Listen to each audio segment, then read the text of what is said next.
Nobody saw this coming. Not after two brutal beatdowns, not after a 76-minute demolition job at Queen's Club, and not after months of watching one teenager completely own the head-to-head against a rising Filipina star. But on the biggest tennis stage on the planet, in front of 23,000 roaring fans at Arthur Ashe Stadium, everything flipped. Alex Eala walked into that exhibition match carrying a 0-2 record against her close friend Iva Jovic, a record that had haunted her all summer long. A psychological wall she simply could not break through no matter how hard she tried. And then, on the very night everyone least expected it, she broke it. This is the story of how a friendship, a rivalry, and one unforgettable night in New York collided, and why what happened at the Stars of the Open could end up meaning a whole lot more than just an exhibition scoreline. To understand why this win hit so hard, you have to go back to where this rivalry actually started hurting. Rewind to the French Open in May of 2026. Alex steps onto the clay to face Iva Jovic, an 18-year-old American who at the time was ranked 19th in the world, young, dangerous, and clearly unafraid of the moment. The result wasn't close. Jovic took it 6-4, 6-2, and just like that, the very first chapter of this rivalry was written in the Americans' favor. Now, here's the part that makes this so much more complicated than your typical rivalry story.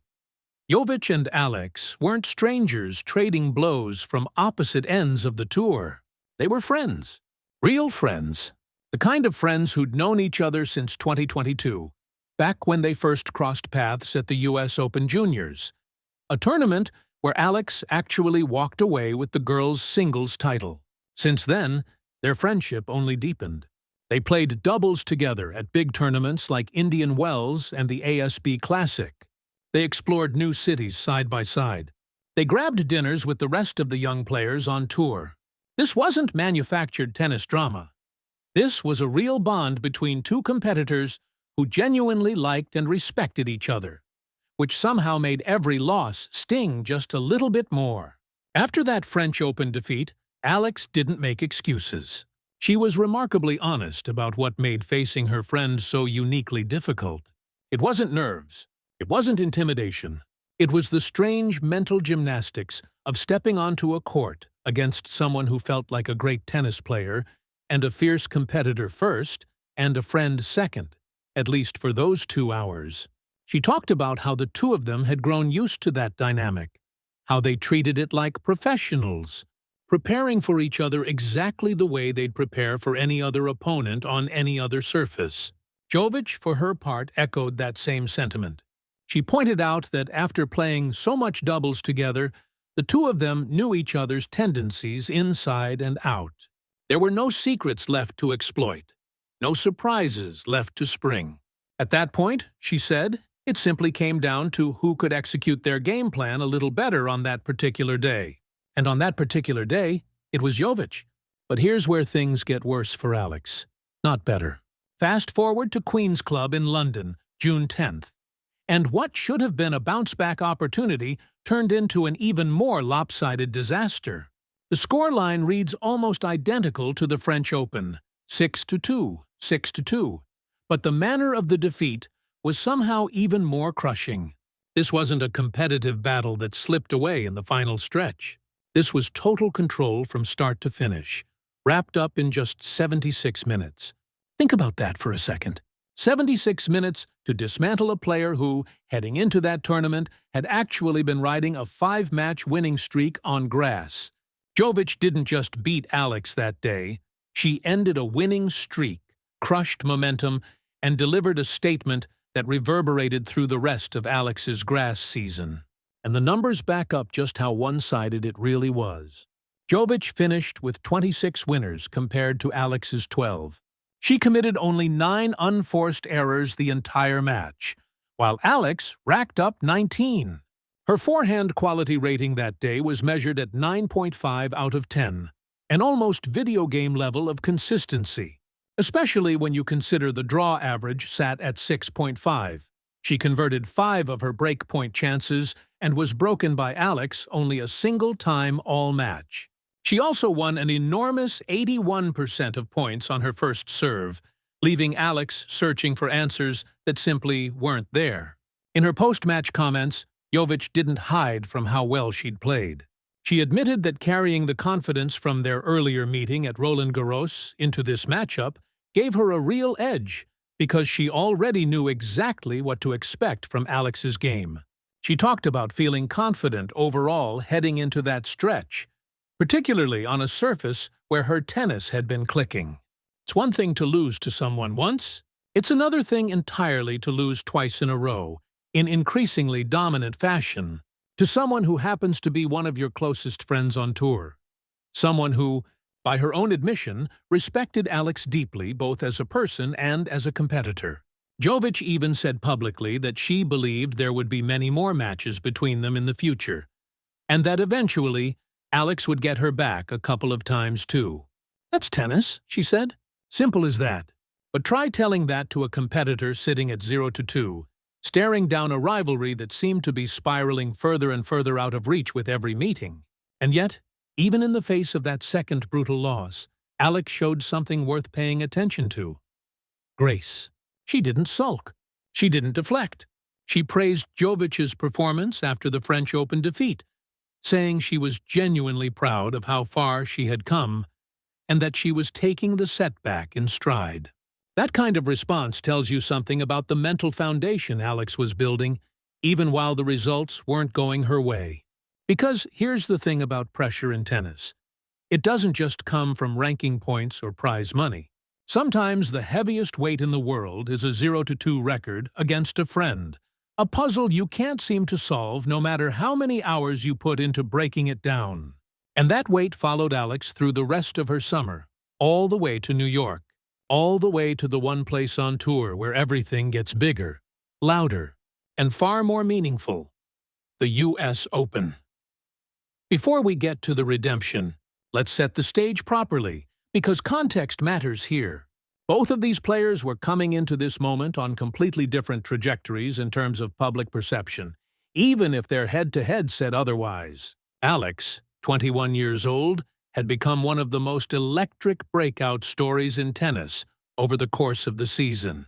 She climbed into the top 30 in the world rankings and became the highest-ranked Filipino player in WTA history, a milestone that resonates far beyond the sport itself, in a country where tennis superstars at this level are exceptionally rare.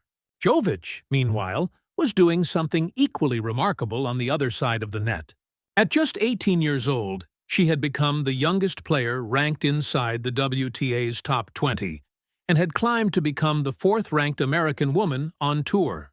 Two rising stars, two national storylines, one shared rivalry that kept ending the same disappointing way for one of them. So, when the pairings for the stars of the Open were announced, tennis fans immediately understood what they were looking at. This wasn't just another exhibition matchup buried in a lineup of feel-good hitting sessions. This was the third chapter of a story that desperately needed a twist. The Stars of the Open, now in its fourth consecutive year and presented by Chase, has become one of the signature events of US Open Fan Week, a night built to hype up the tournament while also giving back.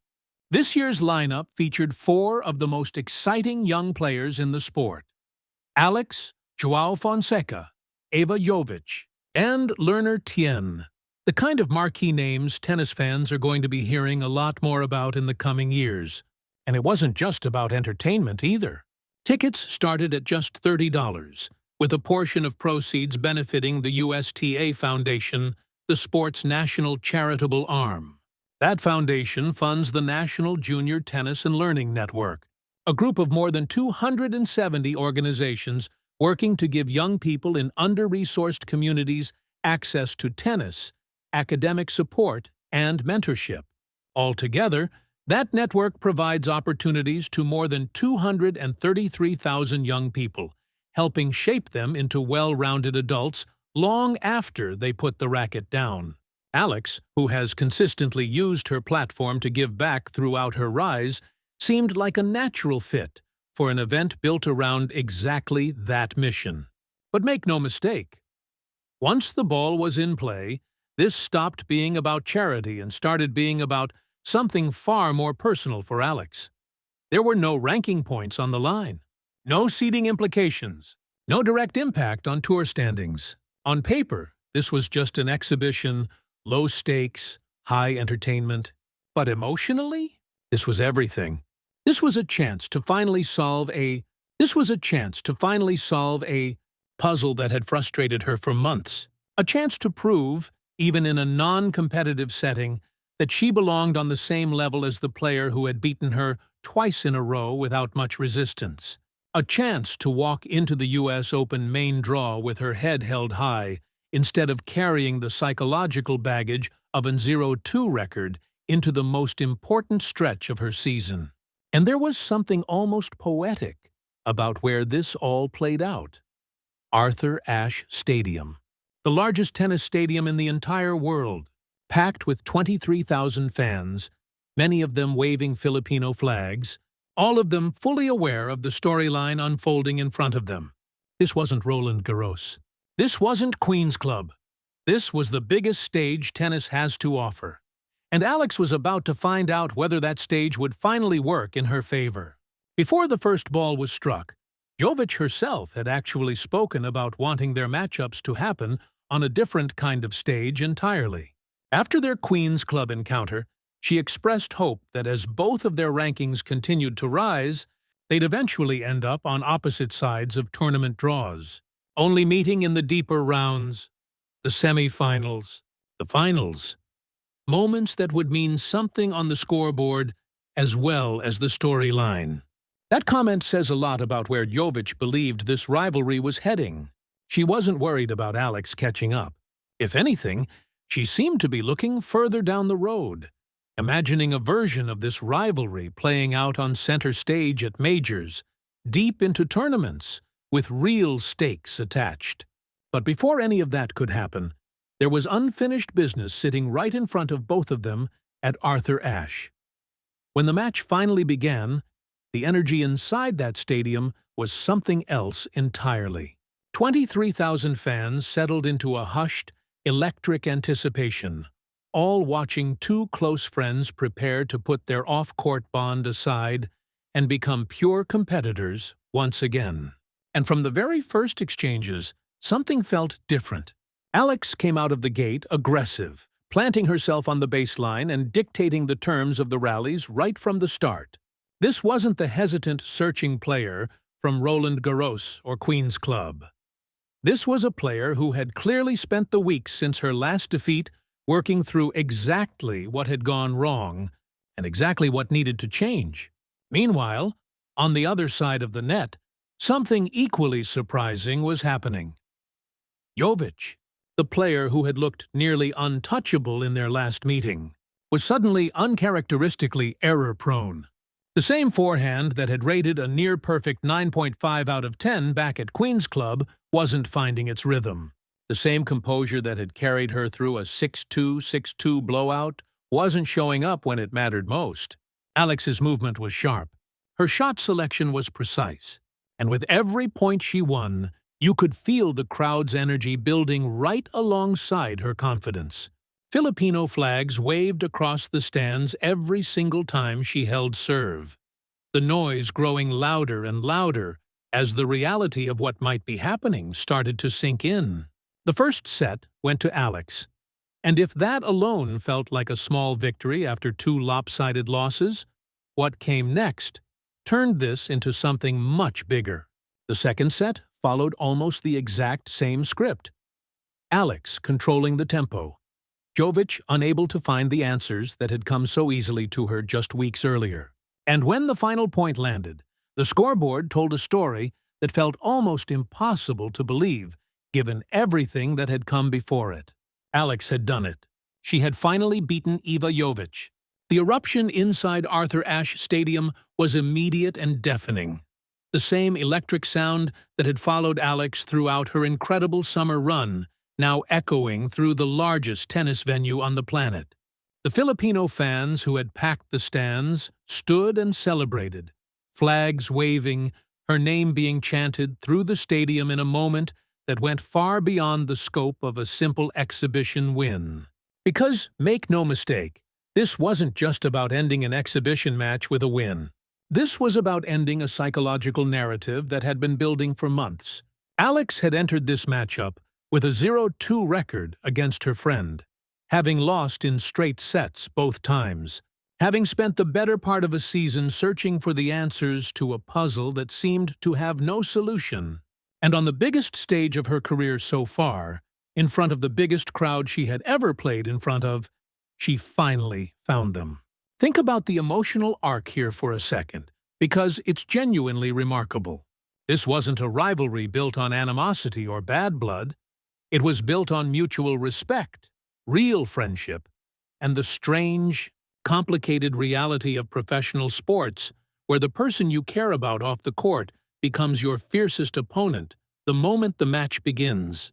Jovic had said it best herself after their Queen's Club meeting, admitting that she wanted Alex to win every single match she played. Except, of course, for the ones against her. When they stepped onto the court together, she said, they were simply competing. Nothing more, nothing less. And that's exactly the mentality both players seemed to carry into this exhibition. Friendship paused, competition activated, no hard feelings either way, regardless of the outcome. But for Alex specifically, the outcome mattered more than she probably let on beforehand. Because here's the bigger picture surrounding this entire storyline. This wasn't happening in a vacuum. This win came at the exact moment Alex was stepping into the most important tournament of her season. She enters the U.S. Open main draw at a career-high ranking of world number 18, officially making her the highest-ranked Filipino tennis player in history. For context on just how far that climb has been, this time last year, Alex was still grinding through qualifying rounds just to get into main draws at all. Now, she's expected to receive a seeding in the women's singles draw at the U.S. Open for the very first time in her career. That's not a small jump. That's a complete transformation of where she sits in the sport, and it's happening at exactly the moment fans are starting to pay closer attention to her name. So when you consider the timing of this win over Jovic, it starts to look a lot less like a footnote and a lot more like a turning point. Walking into a Grand Slam main draw, carrying a 2-match losing streak against a rival, even a friendly one, creates a certain kind of doubt that can quietly follow a player through every practice session, every warm-up, every pre-match routine. Walking in instead with a statement win on the biggest stage in tennis, in front of a career-record crowd, sends an entirely different message, both to herself and to everyone watching. It says the puzzle isn't unsolvable anymore. It says the summer's frustrations didn't define her. It says she's arriving at the U.S. Open with real momentum instead of real doubt. Now, it's worth being clear about exactly what this win was and wasn't, because context and nuance matter here. This was an exhibition. There were no ranking points at stake, no direct impact on tour standings, no bearing whatsoever on where Alex or Jovic will actually be seeded or drawn against one another in future tournaments. If anything, based on Jovic's own comments about wanting to meet Alex deeper in future draws, this rivalry is far from over. In fact, it might just be getting started in a much more meaningful way. But psychologically, emotionally, in terms of pure competitive confidence heading into the biggest stretch of Alex's season, this result matters enormously. Confidence in professional tennis isn't just some abstract feel-good concept. It shapes shot selection under pressure. It shapes how a player responds after dropping the first set. It shapes whether a player believes they can claw back from a breakdown against a dangerous opponent. Alex now walks into the U.S. Open having proven to herself, in the most public way possible, that she can go toe-to-toe with one of the most in-form young Americans on tour and come out on top. That's the kind of belief that can carry a player through the brutal grind of a Grand Slam draw. So what does this all mean going forward? For Alex, the immediate question is whether this exhibition win translates into real tournament performance over the next 2 weeks in New York. She's entering as a seeded player for the first time in her career, carrying a career-high ranking, carrying a signature win over a top American talent, and carrying the momentum of an entire summer that transformed her from a rising name into a legitimate contender. The pressure of being a seeded player at a Grand Slam is a completely different animal than fighting through qualifiers, and how Alex handles that new level of expectation will say a lot about where her career goes from here. For Jovic, this loss, even in exhibition form, likely won't derail much of anything.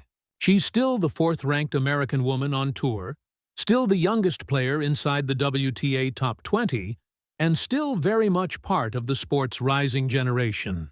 If anything, based on her own comments, she seems to view this rivalry as a long-term storyline rather than a short-term battle, one she fully expects to develop over years of head-to-head meetings on much bigger stages than an exhibition night. And for tennis fans, the real takeaway here might be the rarest kind of sports storyline. Two young stars who genuinely like each other, who support each other off the court, and who still manage to deliver must-watch drama every single time they step onto it. That's not manufactured rivalry built on trash talk and controversy. Till fee.